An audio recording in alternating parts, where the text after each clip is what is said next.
সমস্ত আদিবাসী গণসংগঠনের কর্মকর্তা, সমর্থক এবং আদিবাসী যুব সমাজকে এইবারে আদিবাসীদের সমস্যাকে নিয়ে যদি বলা হয় তাহলে সেই সমস্যা শেষ হওয়ার নয়।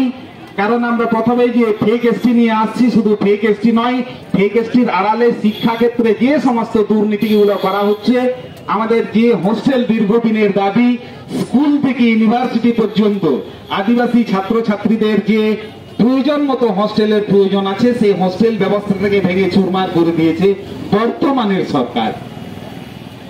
এর বিরুদ্ধে আমরা আওয়াজ তুলছি না যতটা আওয়াজ তোলার কথা। আজকে যুব সমাজের ডাক যে হিসাবে আম জনতা আসা উচিত ছিল, সেইভাবে কিন্তু আম আদিবাসী জনতা হাজির হয়নি। এটা খুব দুঃখের। যাদের ছেলেমেয়েরা ইউনিভার্সিটিতে পড়ছে, যাদের ছেলেমেয়েরা ইউনিভার্সিটি বা বিভিন্ন কলেজে পড়ছে, তারাই যে লড়াইয়ে যোগদান করবে, এই ভাবনাটাই ভুল।